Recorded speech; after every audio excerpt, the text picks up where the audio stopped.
How are you, folks? Welcome to your Sunday night edition of The Wall of Reds. Thanks so much wherever you're joining us from in the world. We know Kai is joining us from just below me, and Ben is joining me from just to my left. And I'm sure wherever anyone else is watching, you're all going to mention at some point Declan Rice, Luxembourg, anything of the in-between or the above.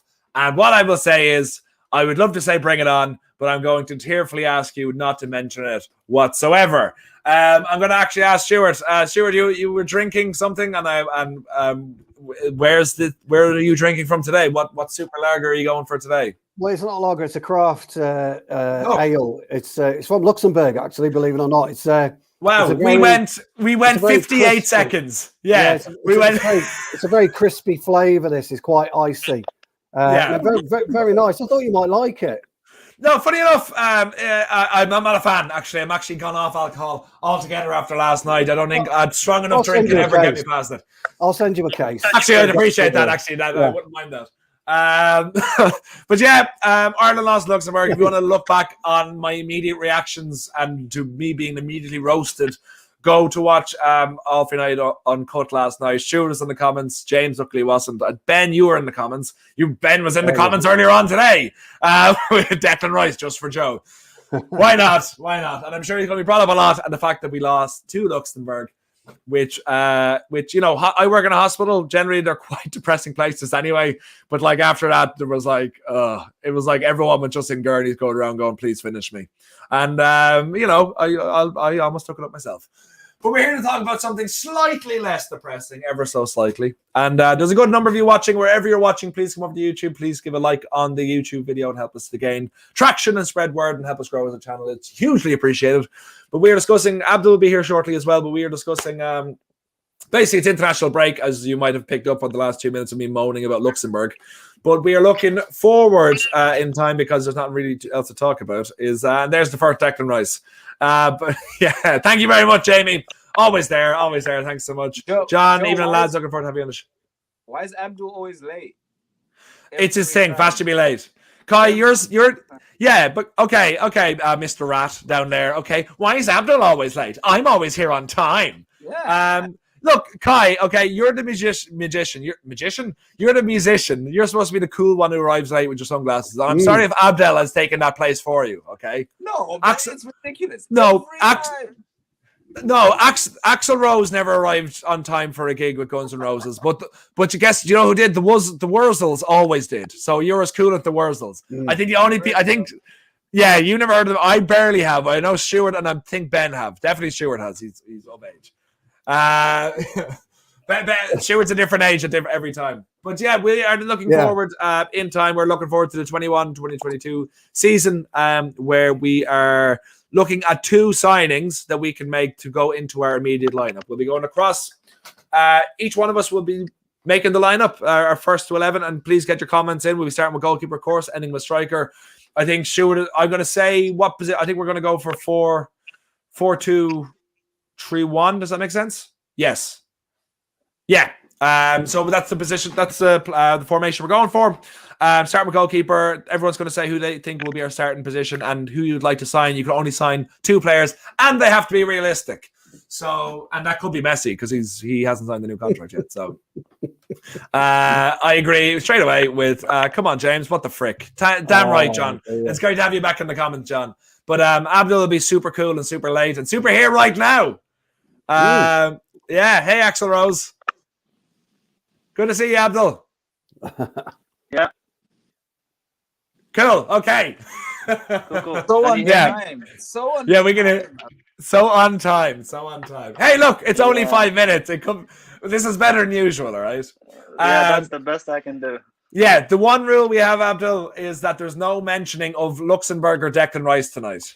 Okay. So if that's allowed, even if it's not, I'm sure it'll be brought up. But we're going to be going from first 11. We're going to be going from goalkeeper all the way down to forward with 2 players that you would realistically like us to sign and what positions you'd put them in. So we'll go across the board. We'll start with Ben.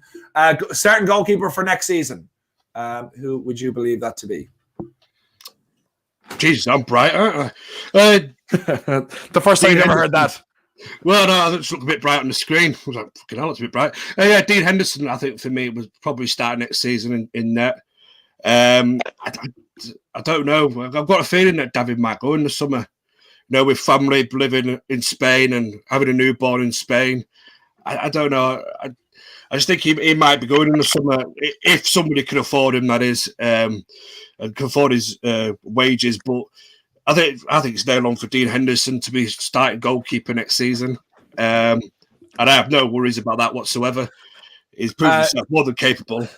Ben, with that, we have like a fantastic a fight for first place now between Henderson and De Gea. Are you worried about losing that if Henderson is guaranteed number one, or would you like to bring in someone? I don't know what goalkeeper comes to mind that would be happy enough to maybe be number two, but are you looking for a challenger there, or would you happy just having Henderson and then Lee Grant as number two? Or Pereira? I think Pereira's gone anyway, mate. To be fair, mate, he's struggling to be at the Huddersfield team. He's not going to get in the United side. Yeah. Lee Grant will probably be around. I think we'll probably move him upstairs, into the coaching position at some point. Whether that be next season or beyond that, I don't know. It all depends on money, really, because we've got so many key positions we need to strengthen. Is goalkeeper one? What's going to happen with Sergio Romero? He's probably another one that's off in the summer. Yeah, so I would like to see, I always like to see competition for places because it always keeps a player honest. Who we could bring in, I don't know. To be fair, you're not going to spend a lot of money on a goalkeeper as second choice, possibly a young keeper. If Sheffield United go down, maybe that Ramsdale. I'm not too keen on him, but someone on maybe that ilk where you could just build him up a little bit, maybe. Give him a chance to play some cup games and see what he's like for United. You're not wasting a signing on the goalkeeper then? You're happy enough with Henderson if Taylor goes? Okay, cool. No, mate. More important areas to strengthen for me. Yep, that's absolutely fair enough. Stuart, we'll come to you now with the same question. Goalkeeper, who's your starting goalkeeper? And Ben brought up a couple of good points. If you're going with Henderson for number one, do you see De Gea leaving? And do you see us trying to strengthen that area in the summer if that is the case? Henderson number one for me. I'm not sure if I see De Gea leaving just yet. I do take Ben's point actually about the Tiddler being born, etc. But we've also got a really good keeper. The what? The Tiddler. Little Tiddler. What the hell's a Tiddler? That sounds like some sort of crime. It's a Shropshire saying for a baby. It's a Shropshire. I'm very worried. I'm very worried. Yeah, we're a bit weird up here. Toddler. No, it's Tiddler really. Up here anyway. Okay, that sounds illegal. Okay, sure. We don't want to go any more back into your background. Okay, continue. Anyway, so I could probably see De Gea staying around, and I think he'll alternate what he's done this season. And then I think in 12 months' time, you'll see De Gea move on. And what I think they'll try and do is bring young Bishop through. He's been on the bench a couple of times this season. So he's been in and around the first team. I believe he's trained with the first team on a couple of occasions. Lee Grant was always brought in as just a backup, number three keeper anyway. Romero will go in the summer. He'll probably end up Boca Juniors, someone like that. And so I think from that standpoint, I expect De Gea and Henderson, but I would imagine Henderson will probably take number one spot from De Gea. You may see De Gea revert to a goal to the cups. Yes, so just basically the two of them swap. So I wouldn't waste any transfer budget on goalkeeper now. Perfect. Abdul, going to you now, my man. What are your thoughts on that very same question? I think Dean Henderson should be the first choice goalkeeper, just because what De Gea offers, Dean Henderson offers and a little bit more. And even if you talk about shot stopping qualities, De Gea regressed a little bit. He's not at the I don't want to judge him on the 18-17 season, because 18-17 season De Gea was exceeding all expectations. Like, it wasn't reasonable to say that he's gonna be at that level, but he regressed even below a little bit of average. So, and Dean Henderson is just that bit above average at the moment, so he's even better than him at the stopping department. But what stands out for Dean Henderson is he comes out of his box a little bit more. He claims a little bit more. He sweeps a little bit more. So even though it's not vastly more than David De Gea, it's just that bit more that will make a difference in the league over 38 games. So Dean Henderson for me. Yeah. But do you see De Gea leaving then in the summer? That's the question, right? Because we put him on such high wages, it's going to be very difficult for anybody to want to pay a goalkeeper that's regressing, to be honest, that kind of money. And this is the thing that United have been doing to themselves in the past 4 or 5 years, right? Putting people on high wages, and no one would want to take the players off United because these players are not performing. So it will be difficult, and it will be a lot of discussions and political issues inside the club trying to put a goalkeeper on that kind of money on the bench regularly. It's not an easy decision at all. So I don't know how, but Ollie will have to make a very, very hard decision and go against a lot of people to put De Gea on the bench for a long time. Yeah, I absolutely think that'd be very interesting. And guys, wherever you're watching, we have a good number. Please give a like in this video, help the channel grow, and it's always greatly appreciated to show your love and support. And we do this for free. Well, some of us do. Someone had a nice comment in there. I'd sign Joe to improve squad morale. That's now, in fairness, that better be me and not your man that used to play for Man City, because we were always mixed up. Because I think I'd be better at that than him, maybe. But Kai, coming to you, my man, who's your starting keeper going to next season? If it is Dean Henderson, do you see De Gea leaving? Did you just say you were mixed up with Joe from the Brazilian Joe? Yeah. Same name. We're about 6'4" as well, you know. That's because you're also terrible. Okay, ouch. All right. I'm sitting here mourning a loss from Ireland losing to Luxembourg last night, and now you tell me I'm terrible. I was trying to make you forget. And then now you remembered again. That's not my fault.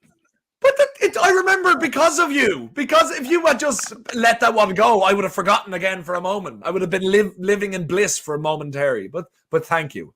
And no, James, I won't, because I'm passionate. Okay, passion sells. Yeah. All right. But Kai, go on. I think, I'm in agreement with the gentleman about Dean Henderson. I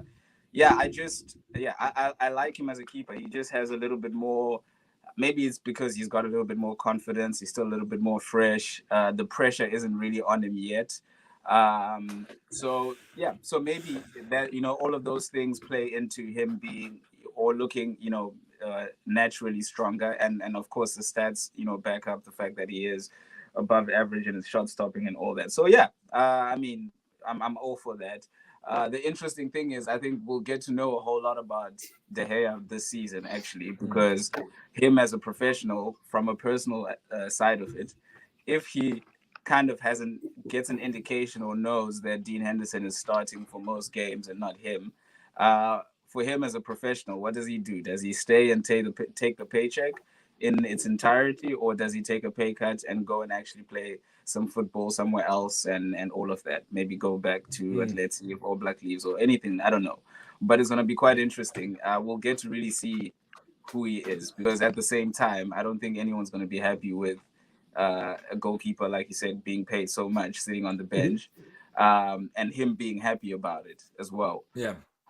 So it's either he will kick up a fuss, it's either he will, look to take a pay cut, go somewhere else or something like that. But the one thing is, we can't have two of the keepers like that, one being on the rise and one being paid so much and being on the decline. We can't have that on the bench.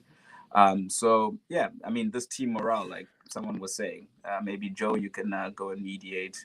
Now you're complimenting me. And there's a question in here from. It's because you're soft. It's because you. Okay, we have a question here from a very eagle-eyed Brendan. Am I the only one who sees that Kai's clock is wrong? I hope he meant to say clock. Is it wrong? Listen. I'm listening.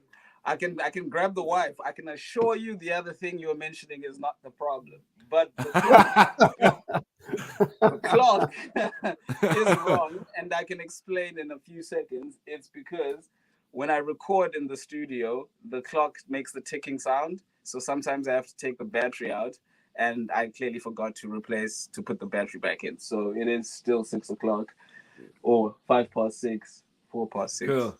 Cool. This is what really gets the viewers in, telling the time wrong. And then explaining why you're doing it wrong. James, for yourself, starting goalkeeper is De Gea going. And it's also a good point that Kai brought up about De Gea, like what his intentions are, because you would imagine that he's fighting for first place going into the Euros, because obviously he wants to be the Spanish first goalkeeper, first choice. But there's every possibility he might retire from the internationals after.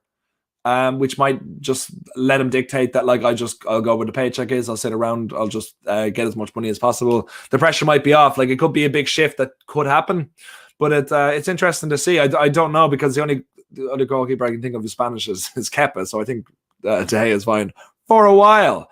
But James, on to you now anyway.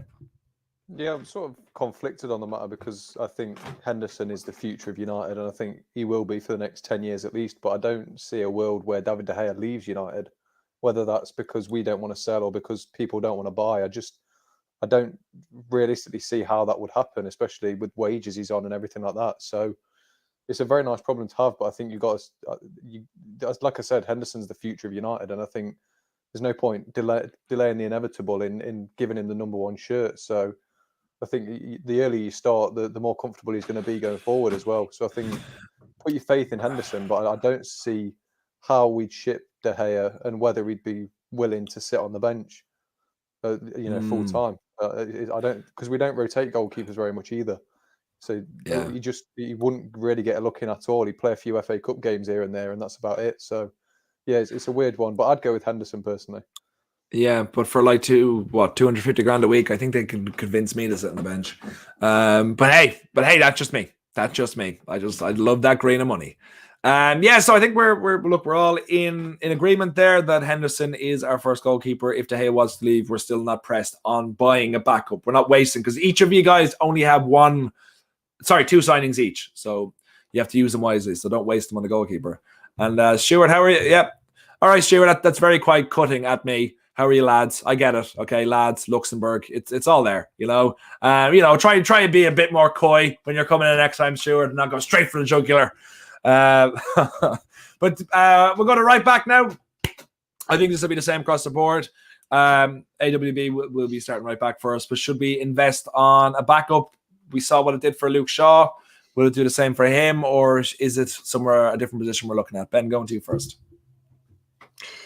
We do have a backup at the club already, mate, and he plays at the minute. He's on loan at MK Dons, Ethan Laird. I think Ethan Laird's the one that we can entrust to give Aaron Wan-Bissaka a bit of a competition at right back. I think, unfortunately, he's out with an injury at the minute, Ethan Laird, with a shoulder injury, and he seems to pick up injuries, and it's another one where you kind of a little bit worried about his injury record, especially at his young age. But, however, when he's on his game, when he's fit, he is a phenomenal player. He's absolutely class. And someone has said in the comments there, how about Brandon Williams?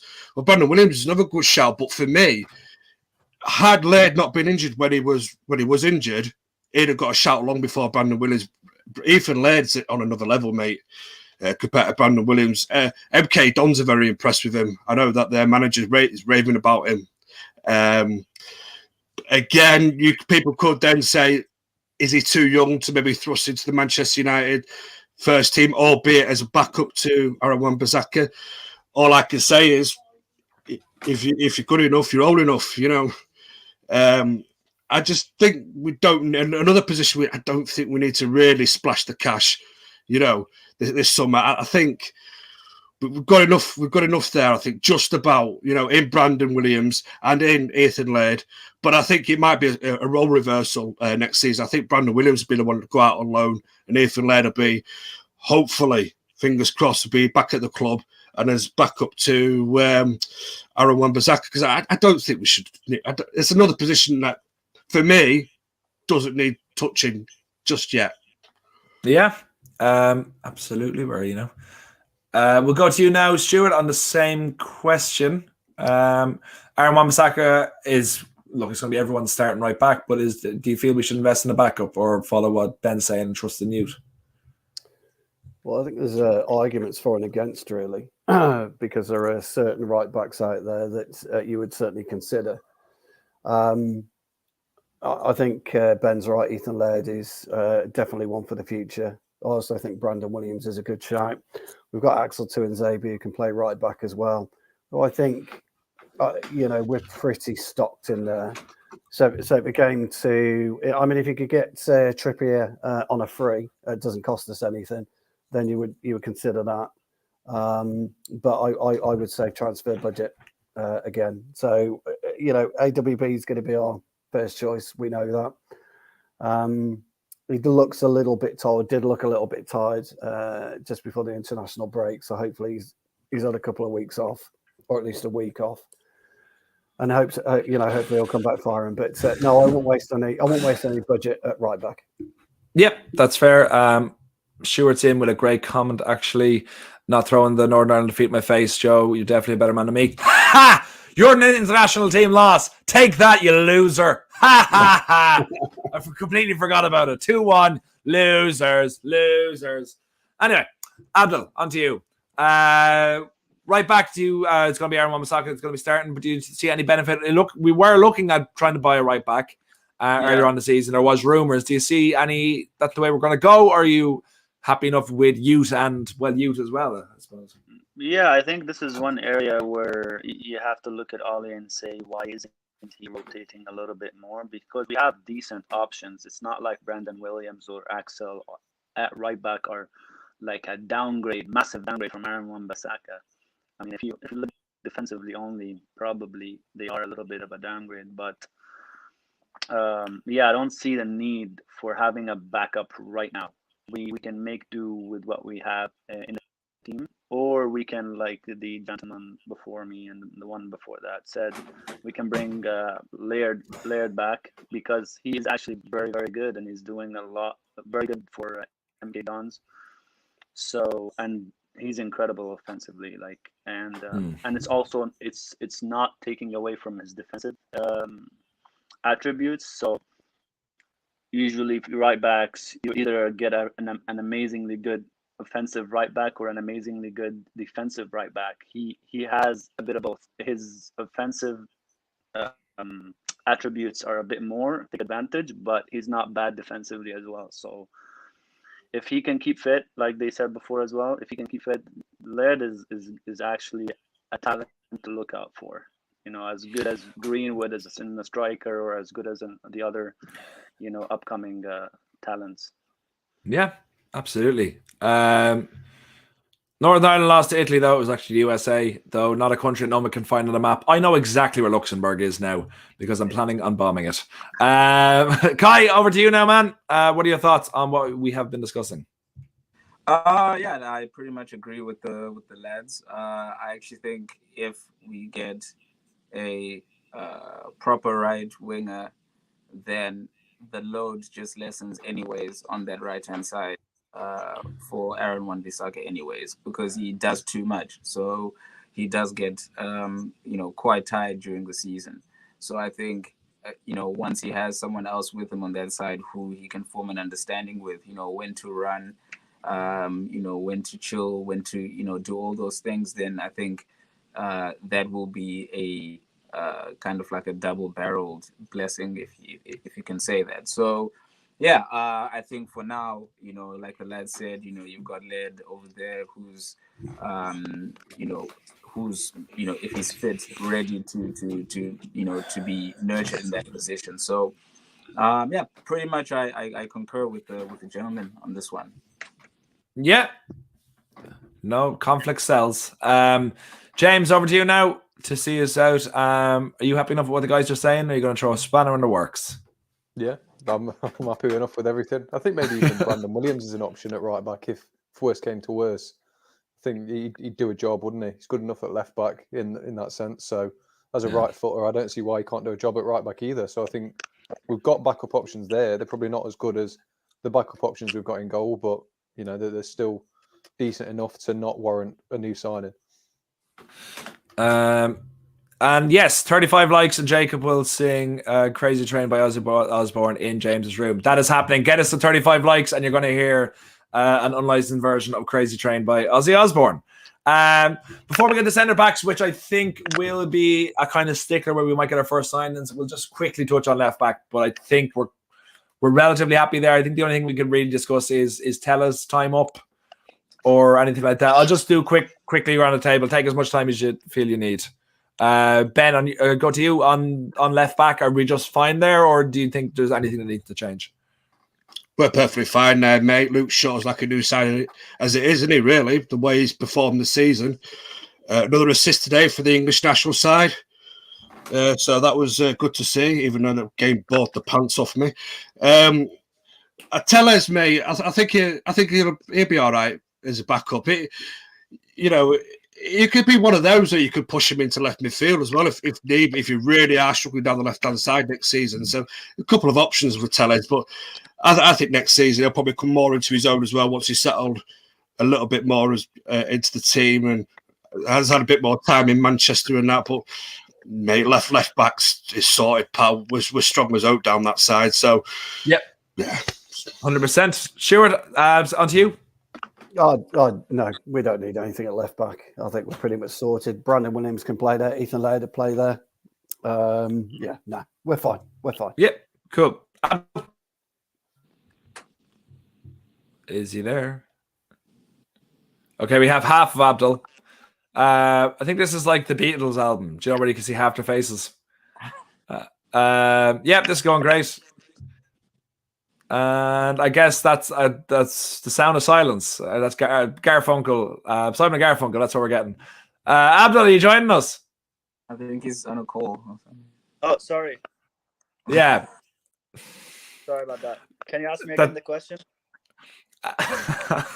Left back. Do we need to do anything there? No, I think we're pretty good at left back. We have Tellez, we have Shaw, and we have Brandon can come in if both of them are injured. So no, I think we're pretty stocked there. Yeah, that's cool. You can go back to whatever wholesome activity you were doing. Kai, over to you. I think we're good. I think with the only thing with Tellez is he just needs to get used to it. I think people forget that he's actually a really, really, really, really good player. Also super experienced. And I think, the more expansive that the team gets, so when we obviously fill up the other positions, I think the more you'll start to see more of Tellez, because you can see that actually Ole uses Shaw as the security, even when Tellez plays. So he's obviously not happy with something. There's just something which he's not yet clicking in there. So maybe it might be fitness. It might be getting up to speed with how fast the league is. But hey, respect to Tellez, he's great at back post headers.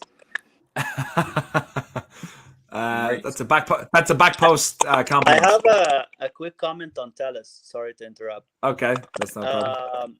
But I think we're not seeing much of Tellez at the moment because of our double pivot.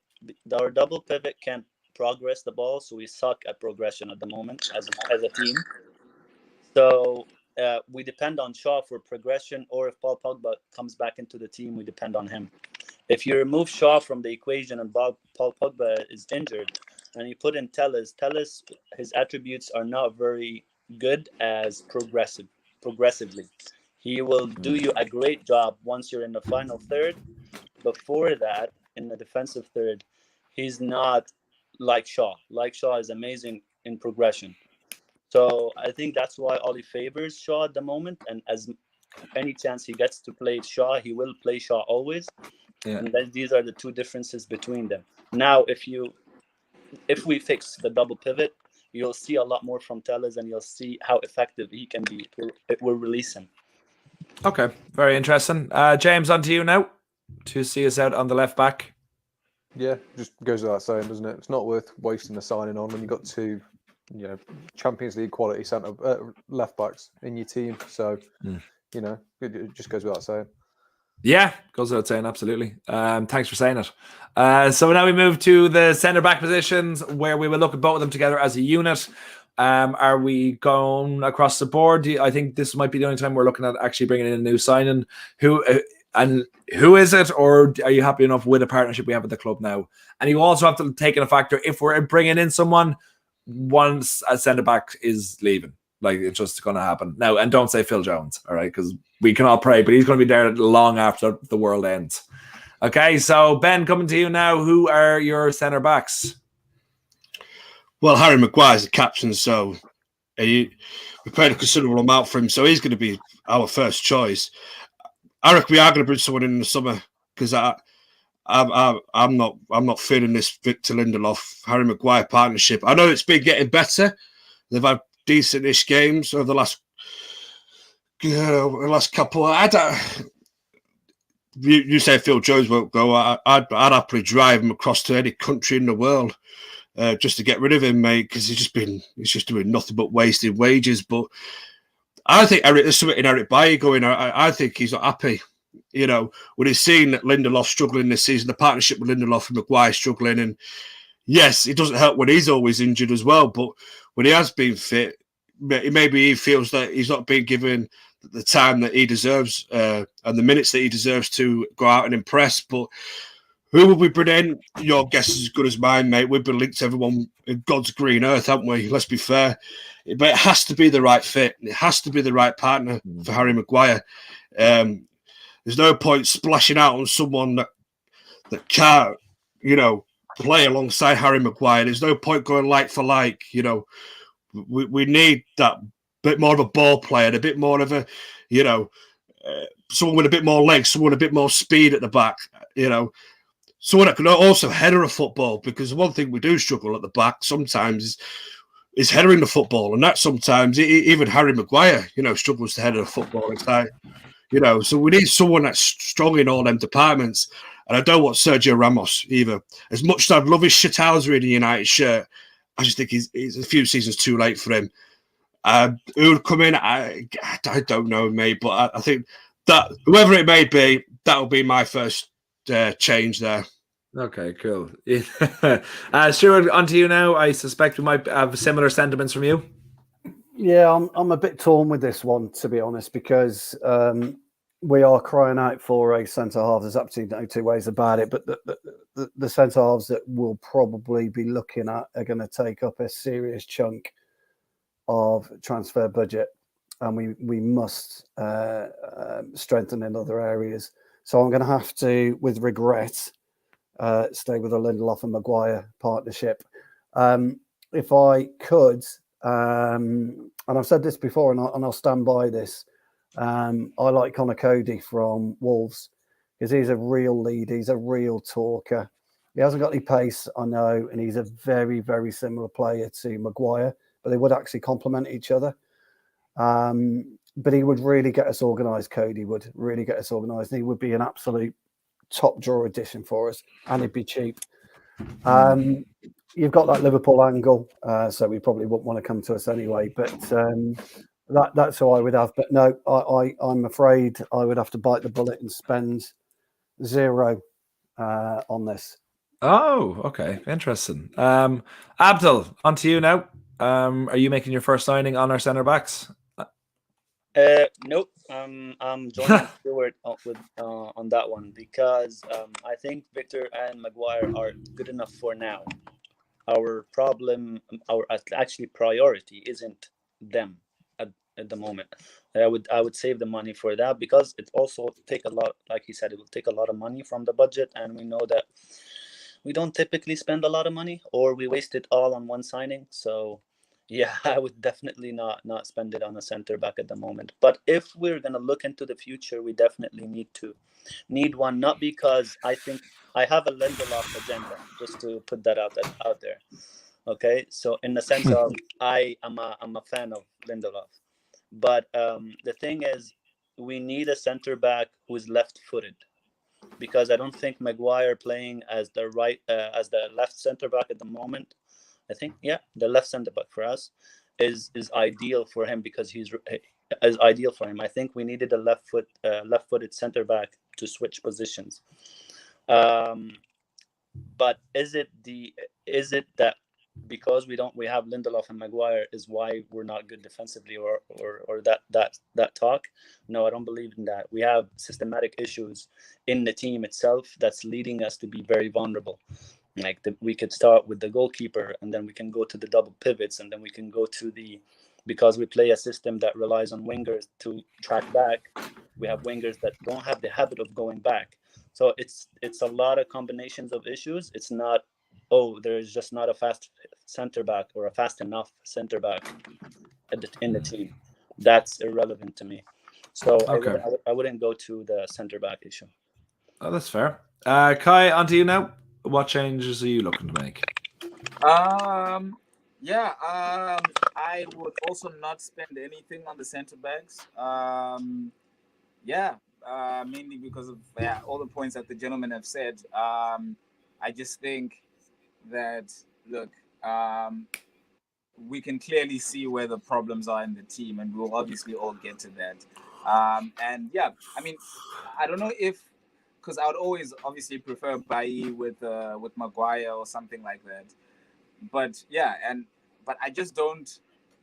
With Bailly, the problem is, I think what people don't understand as well is, from Ole's point of view, he has a game plan, and you have a game plan, and you say, okay, cool, we're gonna do this, and then 25 minutes in, Bailly is injured, and then your game plan is over because you planned to have a aggressive center back who can deal with something next to someone else, and now you have to change everything over. You've lost a sub, so I do think that those things do actually add up, and they do get frustrating, and then that's why he then ends up getting or feeling like he's frozen out. Because if Lindelof and Maguire fit, how can you, like, looking at the past, how can you actually look at Lindelof and say, no, I'm not starting you because Bailly is going to start today, but that he might just jump into something and get injured. So it's a weird situation, but hey, I'm not spending anything on that one. Yep, I'm actually kind of surprised. And James, on to you now. Your fan club is going crazy for you, so make sure to make it count. See, I like going last because I can just copy whatever Abdul says. I think I wouldn't bring in a centre back anywhere. I think there's two bigger problems that we have in the squad other than centre backs. Like, these two were completely fine last season. It's just this season, I think that the players around them haven't adapted in a sense. I think our midfield hasn't given them as much cover as an informed Matic did last season. So I think that the money could be spent much better elsewhere. And I think with the lack of real world-class centre-backs you can bring in, there's not that much choice, meaning it's going to cost more to bring one in anyway. So it just be spent better elsewhere, really. Yeah, that's fair enough. So far, still no one has made a signing. But I imagine that this is going to hugely... Oh, sorry. Did you, Ben? Or you did? You just didn't name anyone. No, I just didn't name anyone, but I did say. But now I'm going to probably regret it now. I'm fucking thinking about it, but I've got to stick with my choice. That's cheating. He has to name somebody. Yeah, no one. He's an Icelandic player. I thought he was a Luxembourg player, actually. I thought it was. Do you know what? I knew that was going to happen. So we move on to central midfield now, or the two holding midfielders. Currently, one of them is, you could say it's McTominay, Fred, Pogba. We can discuss if we think Pogba will leave, but we'll touch on that another time because I'm sure we'll have loads of videos about that. Jamie, a frequent collaborator in ours, Joe, is McSauce going to pop one in for Scotland tonight? I hope so, because I actually like him and I love his commitment to his country. So I like Scotland, and they're my country now. So we're looking at that. It's McTominay, it's Fred, it's Pogba. Obviously, Bruno's playing further ahead, and Matic, of course. I'd imagine this is where everyone's going to have a say. So as always, we'll start with Ben. What are you thinking? First of all, who's your starting midfielder there? And are you going to replace anyone? Well, I fucked myself up, hadn't I? Because of the defensive change, and I forgot about the DM role. Yeah. But we'll have to stick with the old Fred McTominay pivot, aren't I? But when it works, though. It does work, at times. But sometimes it's fucking disastrous, though, at the same fucking time as saying it works. But shit, why did I fucking change the centre halves now? Fuck myself up now. I was going to stick with. But I was going to go for two Owen now. I'd drop Fred. I'd probably put Pogba there with McTominay because we're never going to play a double pivot because that's the way Ollie likes it. So I'd just McSauce and Pogba, Pog sauce. Pog sauce. Pog sauce. That sounds awful. I don't know. But something I have to think of. Stuart, on to you now. Are you making your first signing? I am indeed. Yeah. We all know that I can't be doing with Fred, McTominay, or Matic. I've been critical of them all season. I'll probably be critical of them till the end of the season. Look, I know the consensus is that's bringing in Didi or Son Laguez, but again, that is a huge chunk of money at your budget. So I've mentioned him on 2 or 3 occasions. I would go for Brozovic from Milan. He isn't he's not going to out-muscle anyone, I suppose, too much, but then he won't get out-muscled. But he's excellent on the ball. And we need a holding player that's calm and he's good on the ball, who can pick a pass out from our midfield. And you know that I will play Pogba off him and Donny van der Beek off him. And I think that would be a brilliant central 3 for us, or central midfield pairing, or threesome even.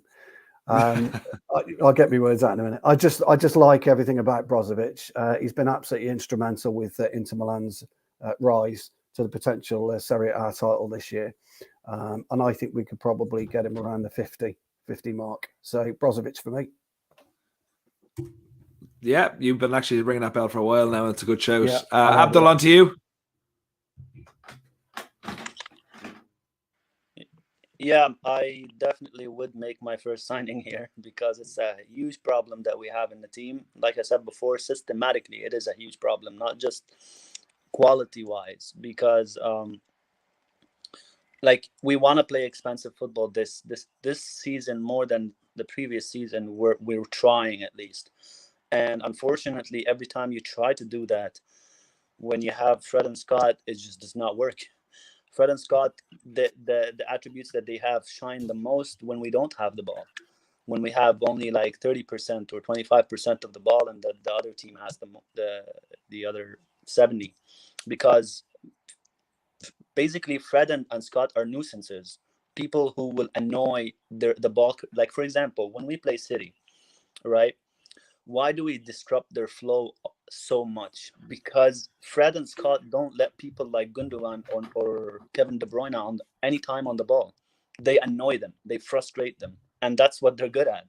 They're good at doing this stuff. But ask them to progress the ball. Ask them to find a pass to reach Bruno Fernandes between the lines. They can't do that, even if they have the right idea. Like right now, I'm doing profile analysis on both Fred and Scott, because I want to see the differences in, do they have the right ideas or do they just constantly make the wrong decisions? And because that in turn will tell me, are these two players being coached the right ideas or are they just that bad? So, and at least in that aspect, they have, areas where they're good at. And Fred and Scott, if you ask them to be in a team that controls the ball, they just cannot do that, unfortunately. Like, for example, Scott McTominay, his best attribute at the moment is runs from deep, because he has a good strike on him, and he has very, very good ball retention. Like in his statistics, like keeping the ball, keeping it, he's very good at that. Doing the simple pass and keeping the ball, even if he's a little bit pressed. And but Fred, for example, is not. Fred sucks completely at ball retention, because as soon as he gets it, he loses it. Tackling, Scott is not that good. Fred is a little bit better than him. Progressing the ball, both of them hit 0. So these two just work for very, very specific matches. And unfortunately, if you want to be a dominant team, they just can't be in your team. So I would spend my first signing on that position and bring someone like Stuart said. Brozovic is a very, very good shout. Niguez as well. I've seen us linked to Lorente. He's not a bad shout. Camavinga from the Ligue 1 would be excellent. Someone we let go of, Daily Blind, would have been amazing for Ole Gunnar Solskjaer in the way he wants to play, but we let that one go. So yeah, any one of these, I would just spend a good chunk of the money on a DM, a progressive DM as well. Alongside Pogba. Yeah. That's assuming that we don't sell Pogba, hopefully. Yeah. Fingers crossed. Kai, come to you now. Are you making your first signing? Yep, 100%. Midfield, my favorite position.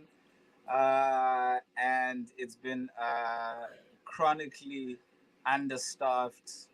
Well, it's because I'm just overlooking everyone that's part of the staff. But I don't know how to explain this. So, like Abdul was talking about Fred and Scott. Those two, I love them.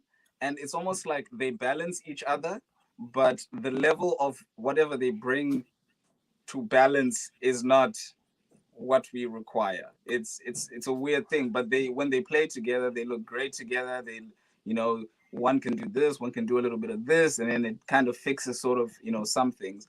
But definitely I would bring someone into that midfield like Stu had. That's a good shout with the King Brozo quality player.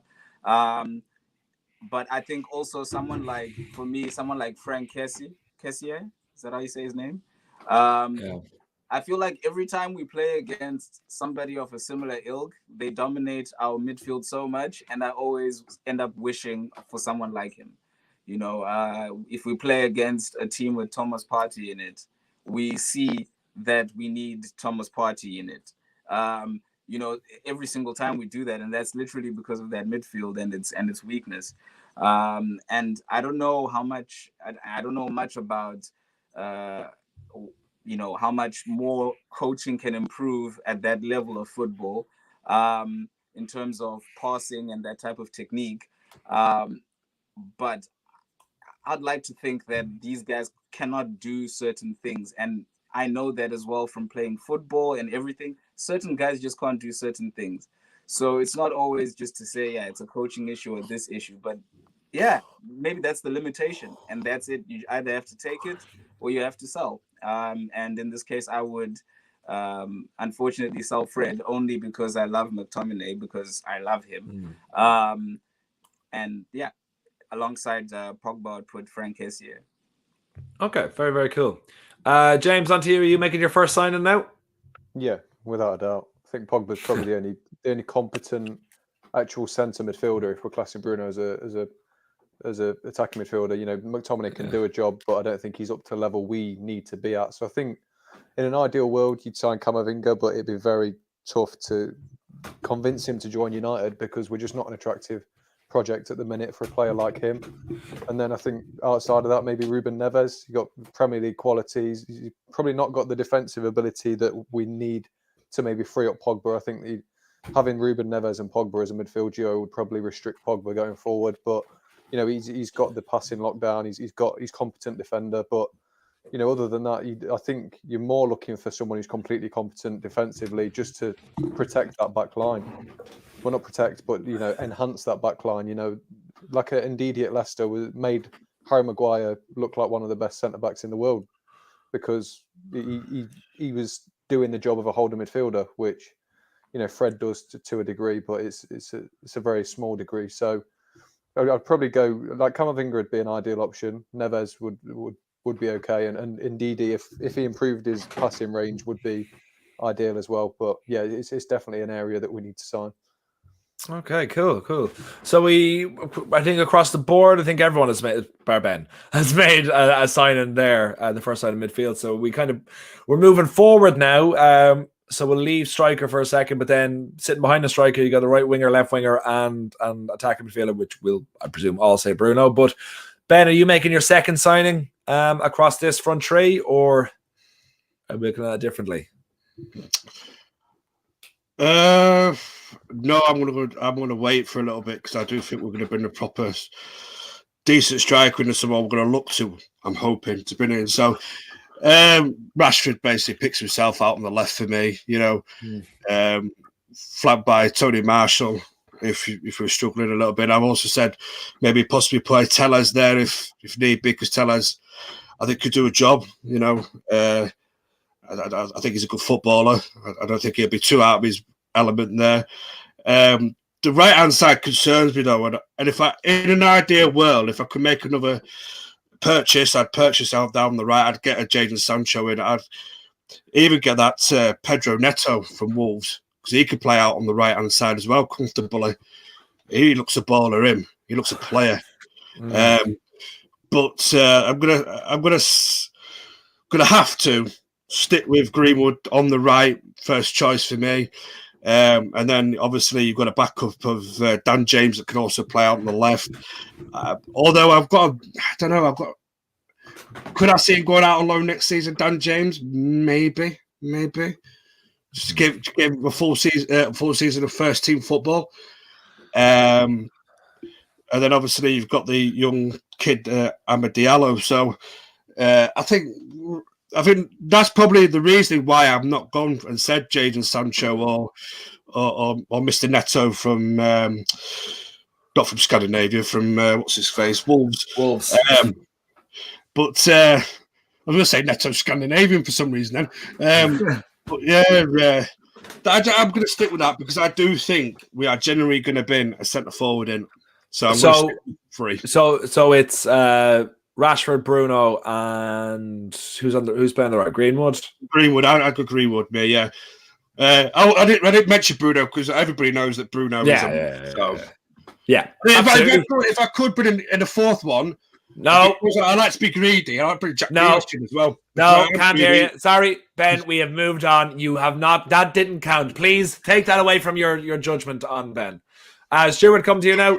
What are your thoughts?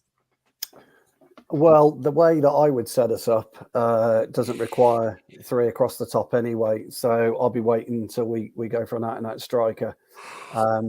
With my holding player, be it Brozovic or whoever, and playing Pogba and playing Van der Beek, they can offer us a tiny bit of width anyway. And I'll play Bruno just behind the striker, plus another, I suppose conventional wisdom would say Rashford. But you could switch that for Greenwood. You could switch it for Martial. And what it does, it adds a real fluidity to our attack. So I'll be waiting for a striker. So no signing. Fair. Abdul, I'm trying to guess if I think which way you're going to go, but I think you're going to go here. I think this is where you're going to make your second signing. I'm going to take a wild guess and say this is where you're making your second signing. Yeah, definitely. The thing is, the second signing for me would be no-brainer Sancho, and not because he's the most famous name at the moment and we've been like drooling over him for 2 years, but it's because of the obvious lack of archetype we have in the team that Jadon Sancho brings. Jadon Sancho brings something completely different and something completely we completely lack in the team because we don't have those sort of players in the team as much. So, for example, if you take Rashford and you take Greenwood, right? I watched a couple of our games where we lost. The RB Leipzig game, the PSG game, and a few others where the margins was very, very small just because the decision taken at the end of the field were very bad from these two. So Greenwood and Rashford have a shooting first mentality. I want to shoot. I want to score. And at last year, kind of like it was in between because Rashford has this link up with Martial. And but at the end of the day, Rashford is a shoot first mentality guy. And Sancho is the opposite. Sancho is, I want to create for others first. Before, if there is an opportunity where it's obvious and I should shoot, he will shoot. But he's a create first mentality. And we don't have that from the right side. Other than that, he provides width. Other than that, he is actually very dangerous coming in from the right. He provides for others. And he's a good dribbler as well. And not only that, Sancho does not only play right wing, plays left wing, plays attacking midfielder, and he played striker before. So we need that fluidity from different players. So we're missing that archetype. We have players who, I'm not saying they're selfish. I'm just saying that they have the instincts of, I want to score, Yeah. and obvious decisions are there and they just don't take them. Like Rashford takes sometimes really bad shots because he's in a really bad position to take a shot, but he just wants to shoot. Like Bruno could be in a better position, or Greenwood. And the opposite is true. And the exact same thing is true for Greenwood. Greenwood will get into very good positions, or a very bad position. He's in a very tight position and he still wants to shoot, So we need that archetype bad. And we can't, for example, I don't know if Stuart was, when he was talking about his system, he meant the 4-4-2 diamond. But if that's what he means, we don't have two forwards that can play a split two strikers, unfortunately, and none of them can play it. Like probably Martial a little bit, but the rest can't. Like Greenwood can't, Rashford can't, and stuff like that. So we really need Sancho. We really badly need him. Yeah, I don't think you're going to be the last person to say that. Sorry, Stuart, go ahead. I'll just jump in. I absolutely do agree, Abdul. I think he's a world-class player, and I don't like the phrase world-class, as I mentioned before. But the way that I would envisage this, I've always liked a number 9, a target man, and so to have a target man, we could use the width with the two with the two forwards behind the target man, and Bruno would be one of those, and Rashford or Greenwood or Sancho, could be another one. So I'm thinking about the intertwine between the two, and they could rotate around the 18-yard as a 3 as well. And it just makes it very, very difficult to work. My only issue with a right-sided player, because we don't necessarily play with what I would call a conventional winger, touchline, etc., is every time, and Sancho is very creative, but we've got nobody in the box. He hasn't got a Haaland to go at. Yeah. So if he was to cross it, we don't have somebody who's willing to gamble at the near post or the far post. I've mentioned on many times Cavani's, sees plays 2-3 seconds before anyone else in the 18-yard area, and that's why I would go for a striker over than the right-sided player. But I don't disagree with you, Abdel. That's all. I don't. It's just a question of fitting 11 players into a side, isn't it? Yeah. Okay. Well, we're going to go on to Kai, who's sitting there combing his hair. Sorry, are you making your final sign in here, Kai? Or are you waiting for the striker? Okay. No, I am, and again, I agree with the lads in terms of Jadon Sancho is a must, and it's just because of those little things, those times which we mess up a counter attack, that final pass. I actually kind of have the same feeling as I had when we still were playing Jesse Lingard in number 10 before we signed Bruno. That where I was almost like almost, the pass is almost there. Damn it. But you would kind of allow it because it happens in the final third. So you're like, it was almost there. And it was always almost there. Like you could see it was something that was going to, but it wasn't really flowing. And then Bruno comes in and you're like, there you go. It's finally connecting. That's what I wanted. They're finally finishing off those final moves. And now I kind of get the same feeling like Abdul was saying when they're in certain positions, they think about it too late. So it's like, I want to shoot, but then it's like, I can't shoot. But then it's like 2 seconds later, I can't make the pass. And then like Rashford then makes a random pass when the next guy is totally under pressure. And it's like, but I can't shoot now. Like even sometimes when Shaw, does that overlap, that pass, that reverse ball, it's also a little bit overhit or not timed well, or it takes Shaw too wide, or it's too close to the byline. So that's a little weird. So I think we need to fix that up. And I think on the right-hand side, what I would say is we need Jadon Sancho to just nip those final little pieces up for us. And another player, which maybe, obviously, if we don't sign Jadon Sancho, which I'll think of is Neres from Ajax. Who I think as well is a really, really good player in the way that we want to play on that right-hand side as well. Very, very smart. He's very devastating in his dribbling. Very, very pacey, and he's smart in terms of his off the ball movement. He's super, super quick to read play. And with players like Pogba in the team who still play the balls over the top, with Bruno who loves to play the ball over the top, you can imagine what Neres can do. I mean, he profited when Ziyech was there. or Ziyech, is that how you say Ziyech, was there the last time, and you could see all those expansive balls, all those hero balls, all those, that Bruno pass which he loves to play, Hollywood pass. You would always read those really well. So I think he would fit in well into the team if we were to go for a cheaper option. I don't know, 40, 50 million. It is Ajax, but yeah, he is a really, really good winger, and his improvement as well has been quite impressive from this side. So yeah, that's what I would say. But definitely, guys, we need someone who just can play football, man. Like just football, just hard. So we've had a split here with some people waiting for a striker, and some people making the claim now. James, where are you going? I think it's so obvious that a right winger is more important to United right now than a striker is. I think, especially if we're looking to shift Greenwood into the centre over time. So I think you need to look for a creator as well. We've got enough finishers in this squad now. So Sancho is immediately jumps out as someone that you need to bring in.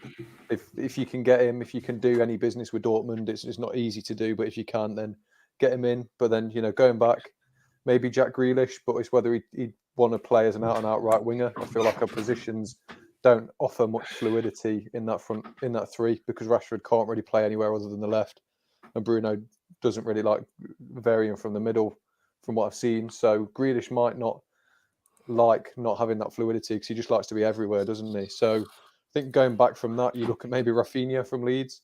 His big chances created statistics are pretty good this season, and he's proven he can do it in the Premier League as well. And you get that added bonus of getting one of Leeds' best players off them as well. So that would be a little bit depressing for them. So yeah, Sancho would be my main priority. And then going back from that, I'd probably say Rafinha, but there may be better options out there. One came to mind. That's interesting. I think. Sorry, go ahead, Guy. No, I just wanted to ask, guys, the honest truth here. We're talking about that right wing position, and we have Daniel James as well. What then happens? What happens to him? Like, I'm really curious to hear people's honest remarks on him also in that team, because if you're still saying backup player and you're saying this, does he do the basics right enough to be in a Manchester United team, or do we pity him because he is a young-looking lad who is really hardworking and wants to do well? Let's be honest. I will say we're an hour in and I'm wrecked. So I just really want to just focus on doing the striker, and then next week, next time, it's a great question. It's a great question and really well said. I'm proud of you for coming up with it all by yourself. I'm never coming Literally didn't ask you. I'm putting a red wall. This is a proper wall of words now. I'm done. One of the highlights of the day was Joe yawning all throughout the show. Like, you can tell. I'm so tired. I've been up since 5 a.m. and I've been at work all day. But thank you for noticing, Abdul.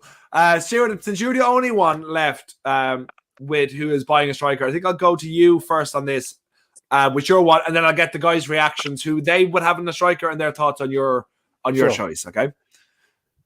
I mean, look, the obvious choice is Erling Haaland, isn't it? He's just there or thereabouts behind Lewandowski is one of the best strikers, and along with Harry Kane. But money-wise, it's going to be ridiculous. So my actual pick, and it's a real toss-up actually, because there's one hell of a striker in Europe at the minute. He's a bit of a one-touch, one-goal finish. A guy called Gerson Rodriguez, absolute clinical in the box. You might know him, Joe. You absolute bastard. I swear to God, okay? I was like, I know that name. That name has brought me misery recently. Yeah, he's clinical. Yeah, it was a great strike. It was. Do you know what? We got through an hour with only a barely amount of mentions. But thank you for that, Stuart. Yeah, thanks for bringing me back to that memory of last night. I'll tell you, it'd be my pick, and that would be Raul Jimenez. Actually, if we could get him, and the reason I say that is because I think it'd suit our system quite well. He's good in the air. He's got a really good touch. He's averagely quick. but he's very, very clinical. So he would be my choice, and it'd be a lot cheaper than Haaland, because Haaland's sell-by date is going to be this year, because I think next season, the end of next season, is a buyout clause comes in. So if they're going to cash in on him, it's going to be this season in the summer. He's going to be worth a lot of money. Fantasy signing, I quite like Harry Kane up there. I've always liked him. He's English. He'll score you goals, and he can play a little bit deeper as well. So Jimenez for me. Yeah, he's English, I guess. You know, there's a bit of good in him too, though. So Jimenez, ideally Kane, if that came up, but Jimenez is your second choice. That's just for me. Yeah, my opinion. That's just for you. James, I have a feeling this isn't this James, but Stuart is a secret Wolves fan. He doesn't seem to be that secret about it. So Ben, we'll go to you first of all. Who is your starting striker for next season, since you can't buy anyone? And what are your thoughts on Stuart's signs? Kane ideally, or Jimenez maybe more realistically? No, I saved my last one. Remember, I only bought in a centre half. Oh, you did? Sorry, yeah. So I was waiting for a strike, because I'm a firm believer, mate, we're bringing in a striker this season. Harry Kane's a decent one. You know, it's a good shout, that. But I think we'll have our pants pulled right down by Daniel Levy. This guy knows how to sell players. He doesn't sell them on cheaply. He gets the dough that he wants for his players. And if we're going to spend mega bucks, he's going to go Haaland, isn't he? Because the way Ollie talks about him, the way he's always asked about him, the way that he pines. Pines maybe not the word, but I think he wants him so badly in a Manchester United shirt. The old Mr. Haaland there. I think we will splash the cash, because if we're going to wait, if any team's going to wait till next year with that buyout clause, you're going to have clubs queuing for him. I think this season is going to be the season. If we're going to bring him in, and we're seriously bringing him in this summer, shall we say? Sorry, is the summer we're going to bring him in. Jimenez is not a bad shout as well from Stu, to be fair, but I don't know, man. I just think he's pining after Haaland, and unfortunately that means getting into bed with the devil, fucking Raiola, but he scores goals, mate, and we need goals in this team, Haaland for me, pal. All right, so we got Haaland, Jimenez, and Kane are kind of like the front runners here.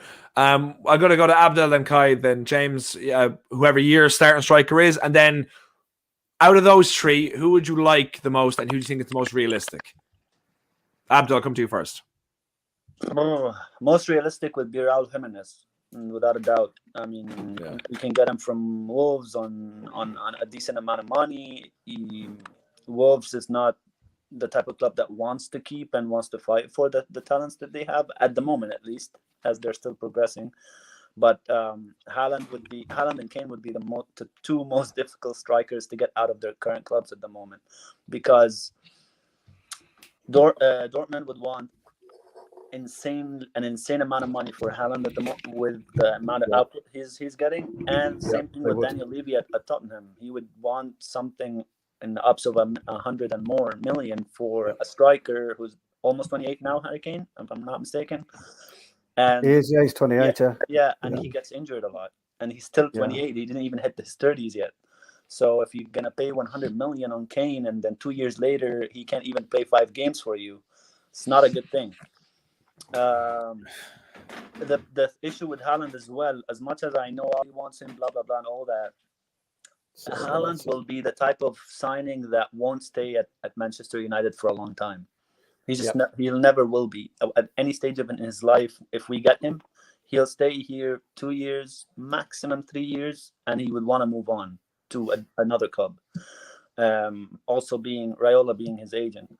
So I think the most realistic and a very good shot would be Raul Jimenez, that's for sure. But I wouldn't get a striker this summer, the next one. Yes. So who's your starting striker, Martial? For now, Martial, and I'll say why. When I was talking about Sancho before, and I was saying that he's a creator first type, and we don't have many of those in our team. Bruno, Pogba, that's it.